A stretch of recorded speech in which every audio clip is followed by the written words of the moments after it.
ఘటనపై ప్రత్యక్ష సాక్షులతో మరింత సమాచారం అందించేందుకు మా ప్రతినిధి మణికంఠ సిద్ధంగా ఉన్నారు. మణికంఠ,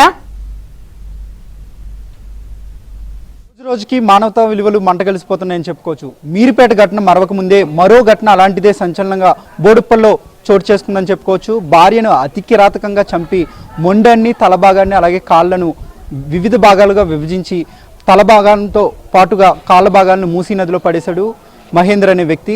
కట్టుకున్న భర్తే అత్యంత కిరాతకంగా గర్భవతైన తన 5 నెలల గర్భంతో ఉన్న భార్యను అత్యంత కిరాతకంగా చంపేశాడు మహేందర్ అనే వ్యక్తి. ప్రస్తుతం మహేందర్ రెడ్డి ఇంటి వద్ద అయితే ఉన్నాము.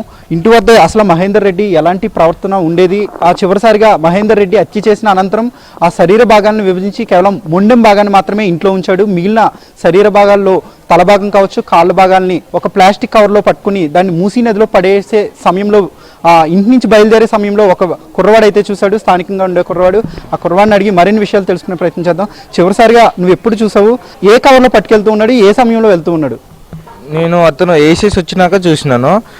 3 o'clock ఏమో అవుతుంది. బైక్ ఇక్కడ పెడతాడైతే నేను అన్న ఇక్కడ షెడ్ వేస్తున్నాం గణేషునికి, బైక్ ఇక్కడ పెట్టొద్దు, అక్కడ పెట్టొద్దు, అక్కడ పెట్టన్నా అంటే అక్కడ అదే లాస్ట్ టైం అన్న అయితే మంచిగానే మాట్లాడేటోడు, మాతో అయితే మంచిగానే మాట్లాడేటోడు. హాయ్ అన్న అంటే హాయ్ అన్న అని మాట్లాడేటోడు. ఆ గొడవలు కూడా ఏం కాలే వాళ్ళ రీసెంట్లో, ఇంతకుముందు అయ్యాయి. వాళ్ళు మళ్ళీ కాల్ చేసి మళ్ళీ ఈడికి వచ్చి రిటర్న్ 3 months తర్వాత. 1 month మంచిగానే ఉన్నారు, గొడవలు ఏం కాలే అన్న. కవర్ చూసినప్పుడు నీకు ఏమీ డౌట్ అనిపించలేదా? అంటే ఎంత సైజు ఉందా కవర్, ఆ కవర్లో ఏమని అడగలేదు మీరు? అసలు డౌట్ లేకుండా తీసుకున్నాను. అది కవర్ చెత్త కవర్ ఏదో అర్థం కాలేదు మనకి, అది అందులో ఏముందని మనకు తెలియదు కదా. అప్పుడు ఏమైనా అనుమానాస్పదంగా అంటే భయంతో వెళ్ళాడా, లేదంటే నార్మల్ గానే వెళ్ళిపోయాడా? నార్మల్ క్యాజువల్ గా, అసలు మేము అంత పట్టించుకోలేదు. అతను క్యాజువల్ గానే పోతాడు కదా అని మేము వదిలేసినాం. మేమేం పట్టించుకోలేదు, మేము ఆ పనులు మేము చేసుకుంటున్నాం. మళ్ళీ అంటే నువ్వు ఆ టైంలో ఏమన్నా మాట్లాడే ప్రయత్నం చేసావా, ఎక్కడికి వెళ్తున్నావు అన్న ఏంటని? అసలు మేము బిజీగా ఉండే నిన్న కొంచెం ఈ షెడ్ వర్క్ లో, ఏం మాట్లాడలేదు. మరి మహేందర్ రెడ్డి భార్య స్వాతితో గొడవలు జరుగుతున్నాయి ఇంట్లో, ఎప్పుడైనా గొడవలు జరగడం కానీ కేకలు వేసుకోవడం కానీ ఎప్పుడైనా మీరు అబ్జర్వ్ చేశారా? చేసాం, మస్తు చేసాం. ఇంతకు ముందు వచ్చినప్పుడు అతను అక్క ఒకసారి కిరోసిన్ కూడా వేసుకొని ఉండే మీద. అప్పుడు ఓనర్ని పిలిపించి మాట్లాడినారు. మళ్ళీ ఇప్పుడు ఏమైందో తను ఎందుకు అట్లా చేశాడో తెలియదు అన్న.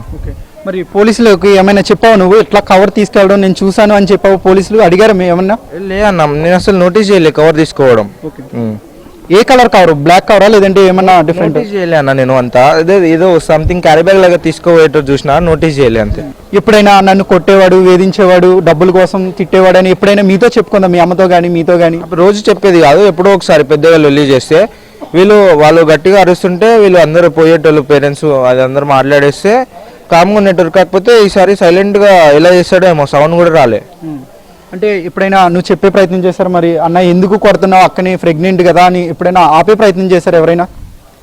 చేశారన్న, చాలా సార్లు చేశారు, కానీ అతను వినలేదు. ఏమనుకుంటున్నావు, న్యాయం జరగాలి అంటే ఎలాంటి శిక్ష వేస్తే బెటర్ అనుకుంటున్నావు? ఊరి శిక్షనే అన్న, ఇంకేం లేదు దానికి అసలు. నిజంగా మహేందర్ రెడ్డి ఒక కిల్లర్ అని చెప్పుకోవచ్చు. నిత్యం స్వాతిని అయితే వేధిస్తున్నట్లుగా స్థానిక ప్రజలు చెప్తున్నారు. అదే హత్య చేసిన అనంతరం శరీర భాగాలను విభజించి కాళ్ళు, మొండెని కేవలం ఇంట్లో ఉంచాడు. శరీర భాగాల్లో కాళ్ళను అలాగే తల భాగాన్ని ఒక ప్లాస్టిక్ కవర్లో పట్టుకెళ్లి మూసీ నదిలో కలిపే సమయంలో ఇంటి దగ్గర నుంచి బండి తీసి వెళ్లే సమయంలో ఆ కుర్రవాడు అయితే చూశాడు. ప్రత్యక్ష సాక్షి అని చెప్పుకోవచ్చు. తర్వాత తనకి ఏమీ తెలియనట్లు మళ్ళా బండి పార్కింగ్ చేసి ఇంటికి వెళ్ళిపోయినట్లుగా ఆ కుర్రవాడు అయితే గుర్తించాడు. ప్రస్తుతం పోలీసులు అయితే కేసు నమోదు చేసి శరీర భాగాల కోసం గాలింపు చర్యలు అయితే చేపట్టారు. ఇప్పటికే స్వాతి తల్లిదండ్రులకు కూడా సమాచారం అందించారు. కేసు నమోదు చేసిన పోలీసులు మహేందర్ రెడ్డిని అదుపులోకి తీసుకుని అతని నుంచి పూర్తి సమాచారాన్ని రాబడుతున్నట్లుగా మనకు సమాచారం అందుతుంది. Video journalist Prashanth Manikanta, ABN Andhrajyothy, Hyderabad.